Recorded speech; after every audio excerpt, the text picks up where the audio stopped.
मेरे पॉडकास्ट पे कुछ हुआ, मुझसे लोगों ने भी कहा, और नहीं पूछूंगा तो वही जनता मुझसे पूछेगी क्यों नहीं पूछा। नाम अक्षरा सिंह।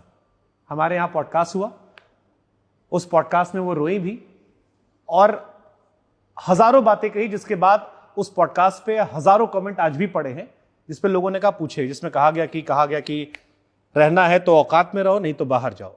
वो वीडियो कॉल पे बात कर रहे हैं, कहा गया बाहर खड़ी रहो। कोलकाता में गए, हंगामा कर दिया, स्टेज पे जबरदस्ती पैर छुआया गया और अनलिमिटेड बातें आई, मतलब ऐसी 1000 बातें जो उस पॉडकास्ट में आई। और फिर ये भी कहा गया कि आखिर में उन्होंने कहा कि क्या गलत हो गया, और जब मैंने उनकी बात नहीं मानी, हाँ ये भी वर्ड था कि वो शादी कर ली और he wanted to keep me as a side में, और जब नहीं मानी मैं तो मेरा करियर खराब कर दिया गया, इस वजह से मुझे एक्टिंग छोड़ के सिंगर बनना पड़ा। बहुत बहुत सीरियस एलिगेशंस है, और उसमें वो रोई भी हैं, बहुत भावुक भी हुई हैं और बहुत सारी बातें आई हैं। और तब से मुझसे आपके फैंस कह रहे थे कि आप जब भी मिलेगा लाइफ में तो ये जरूर जिक्र कीजिएगा, क्योंकि ये बहुत सेंसिटिव टॉपिक है। भाई साहब, जो चीज सो गया है उसको हमसे बुलवा के फिर से क्यों जगाना चाहते हैं? एक बार कहकर खत्म कर सकते हैं आप, वंस फॉर ऑल जिसे कहते हैं ना कि सर यही है ना, ये अभी साल भर के अंदर ही घटना, ऐसे भी नहीं पुरानी बात है। यही है ना कि बोल देने से खत्म नहीं होगा, फिर से शुरू हो जाएगी। नहीं, उन्होंने मुझसे कहा था कि ये उनका आखिरी है, इसके बाद वो जीवन में कभी भी इस टॉपिक को नहीं कहेंगे, लेकिन इस बार वो कहना चाहती थी ताकि दुनिया जाने क्या हुआ था उनके साथ। 100 बात की एक बात, जब सब बना के ही बोलना है, सब जब दिमाग से ही बोलना है, तो उसका सर मैं बोला ना कि हर बात का सफाई नहीं देना चाहता। भगवान के देर में, भगवान के घर में देर है अंधेर नहीं।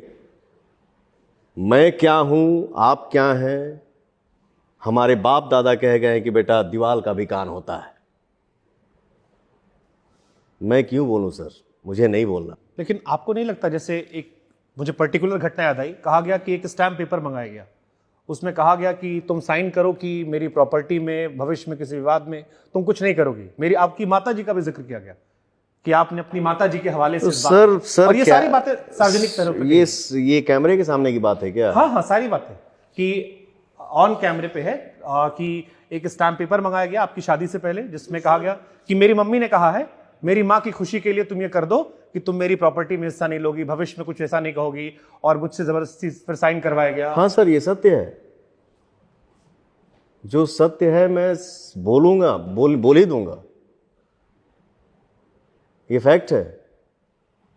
पवन जी बहुत, और ये बातें क्यों हुई, मेरी मां ने ये बात क्यों बोला, काहे बोला, ये भी तो सोचना चाहिए ना।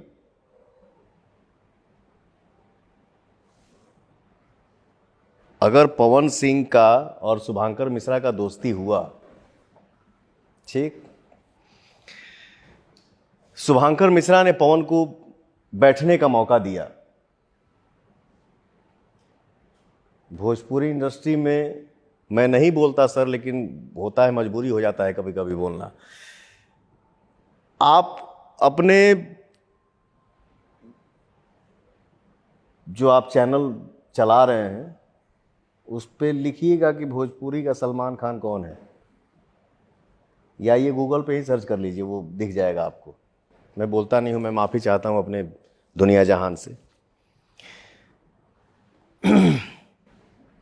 इतना तो जरूर है सर, पवन को कोई पैसे से नहीं खरीद सकता है, बट आंसू पे जरूर बिक जाता हूं।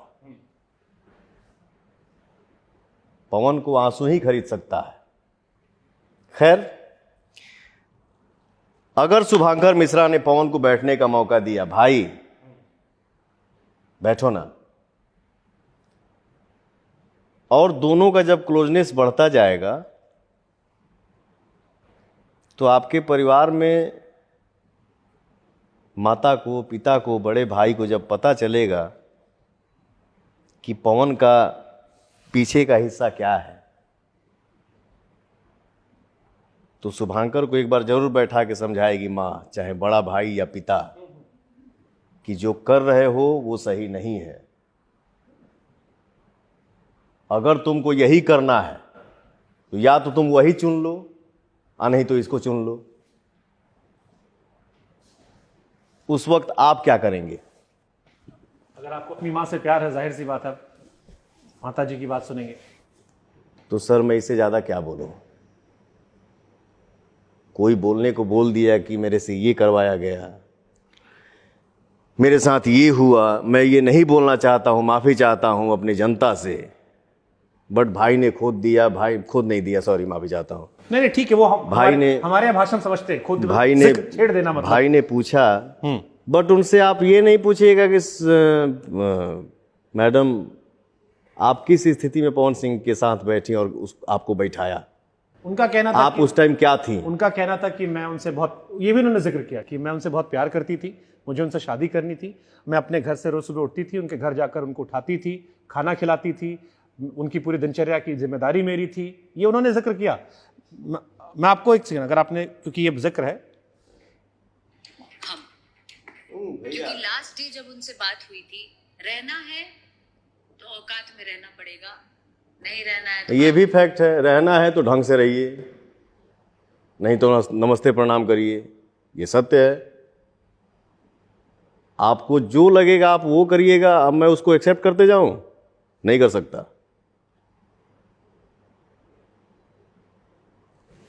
अगर मैं गलत हूं तो गर्व के साथ जाइए, आप भी गलत करिए, बट मैं सही हूं तो आपको मेरे हिसाब से ही रहना होगा, नहीं तो प्रणाम। जो बातें आपने बताई, उन्होंने कहा, आपने सुना, दुनिया को भी बताया गया। तो फुट फुट कर रोई थी, बहुत तेज तेज रोई थी, और उस इंटरव्यू के कई हिस्सों में हमें ब्रेक लेना पड़ा, इतना ज्यादा रोई वो। अब क्या है ना, एक लड़की एक औरत के बारे में एग्जाम्पल दूंगा तो सब कोई अपना अपना पर ले ली, ये भी नहीं बोल सकता। मैं सबका सम्मान करता हूं।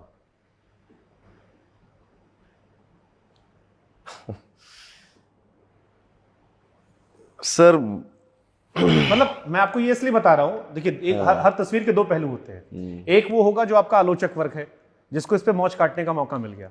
दूसरा वो है जो आपका अपना वर्ग है, जो आपको हर बात पे डिफेंड करता है।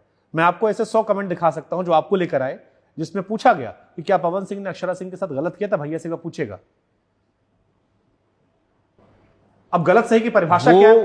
वो तो उसके आत्मा को पता है कि उसने, पवन सिंह ने उसके साथ क्या किया। सर मैं अपना बड़ाई अपने मुंह से करूं, कैसे अच्छा लगेगा? मैं कैसे बोलूं कि मैं अच्छा हूं? ठीक है, उसने बोल दिया कि मैंने ये किया, वो किया, ऐसे किया। स्टेज पर आप लोग जानबूझ के गाने चलवा देते हो, जब उनका कोई एल्बम आता, ये उनका आरोप था कि जब मैंने हमारी ये दिन रह गई बाकी उनका स्टेज पर हम अपन गाना बजवाई। ऐसा दिन आ गया है पवन सिंह का। आपने ये नहीं पूछा उनसे कि हाँ आप सिंगर बने कैसे? पूछा, हमने कहा कि आपने सिखाया था लेकिन अब मजबूरी हो गई। फिर ये भी कहा कि जैसे उनका कोई एल्बम आता है, आप लोग कभी उनका एमएस लीक करवा देते हो। इस धरती पे कौन कौन कितने % ऐसे व्यक्ति हैं जो अपना धन किसी और को दे देंगे? इस हिंदुस्तान के धरती पे कितने % व्यक्ति हैं जो अपना धन किसी और को दे देंगे? किसी से लगा होगा तब शायद। उनके माता पिता का कहनाम ये था, पवन जी मेरे बच्चे का बचपन से गाने का शौक है। मैं शायद बचपन में उसके घर गया भी था तो वो घर में हारमोनियम भी रखी थी।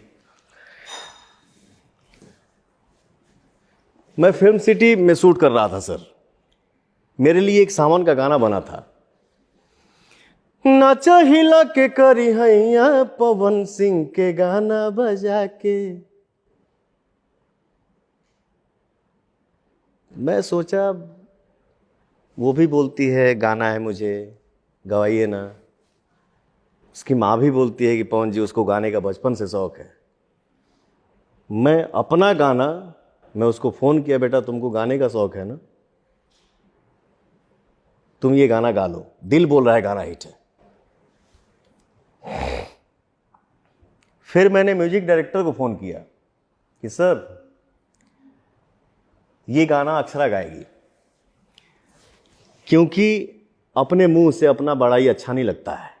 मैं खुद ही बोलूं कि नाचा हिला के करहैया पवन सिंह के गाना बजा के, भैया शोभा ना दी, प्लीज आप उसे गवा दीजिए। माइक पे खड़ा होने का हिम्मत नहीं था, बट खड़ा करवाया,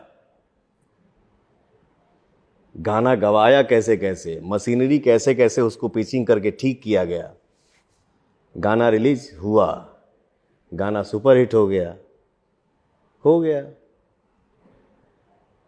जीवन में अपने मस्त रहे, खुश रहे, आगे बढ़े, इससे आगे नहीं बोलूंगा सर। एक आखिरी सवाल इससे पूछ ले सर, पवन सिंह को प्यार था अक्षरा सिंह से, और अफसोस है जो हुआ वो घटना ऐसी नहीं होनी चाहिए थी। इसको बेहतर तरीके से आप लोग हैंडल कर सकते थे जितना छीछल इधर समाज में हुआ। मैं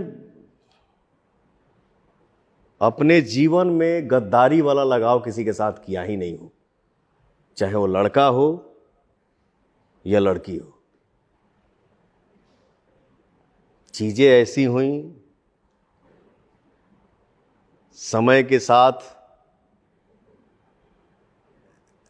ऐसा बातें कान में आई जो सर मुझसे बर्दाश्त नहीं हो पाया। ठीक है, अब तू पूछा था शुभांकर भाई हम कैसे हाँ बोल दी कि ना बोल दी, बट इंसान के लिए इशारा काफ़ी होता है। मैंने बोला वो चाहे लड़का हो चाहे लड़की हो, मैंने कोई किसी के साथ ऐसा लगाव नहीं किया जिसमें गद्दारी हो।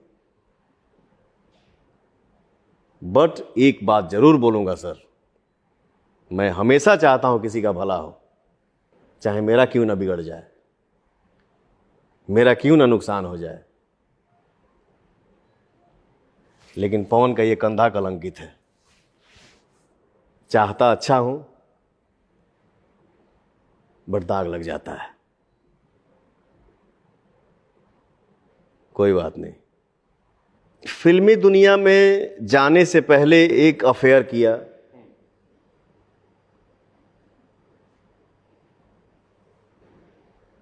उस प्यार को मैंने, हम लोग एक रेस्टोरेंट में बैठे थे, 2-2.5 साल का प्यार था वो। उस समय था जो नहीं 501 रुपए में मोबाइल आता था नोकिया का और सैमसंग का, हाँ याद आ गया, जो फ्री बात होता था। तो हम दिन दिन भगवतियाँ जाके गांव के बाहरी मचान पर बैठ के, हाँ। तो उस प्यार को रेस्टोरेंट में हम खाना के ऑर्डर देनी, थोड़ा थोड़ा कमाए के शुरू भइल रहे। उस प्यार को मैंने सिर्फ सर डर डर के आधे घंटे में सिर्फ इतना टच किया हूं।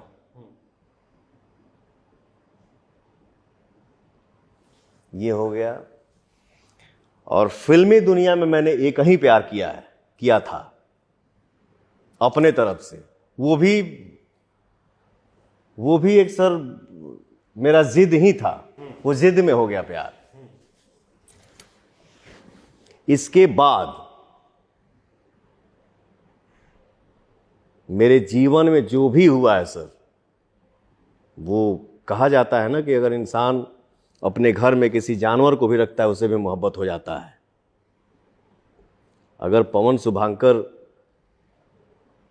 एक साथ रहने लगे या ज़्यादा काम करने लगे तो क्या हम लोगों में दोस्ती नहीं बढ़ेगी, मोहब्बत नहीं होगा? मतलब इसका लोग गलत भी निकाल सकते हैं, आजकल तो लीगल हो गया है, लेकिन हाँ भाईचारा वाला बढ़ जाएगा। ठीक है, ये गलत आप कह रहे हो भाई, आप लड़की का जिक्र करके हमारा जिक्र करके, माँ अपने बेटे से प्यार नहीं करती है भाई, हम कहना भाईचारा, इसलिए हमने करेक्ट कर दिया। क्या आप पे वायरल हो गए कि पवन सिंह को वैसा वाला भी शौक है।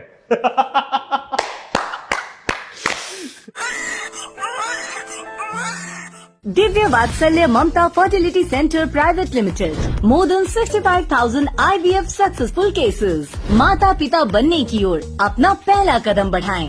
IVF अपनाएं। कई राष्ट्रीय एवं अंतर्राष्ट्रीय अवार्ड से सम्मानित डॉक्टर रश्मि प्रसाद, विश्व स्तरीय तकनीक, ICSI, IVF, IUI, blastocyst transfer की समुचित व्यवस्था। 234, 235 लड्डू गोपाल मिष्ठान भंडार के नजदीक, पाटलिपुत्रा कॉलोनी, पटना।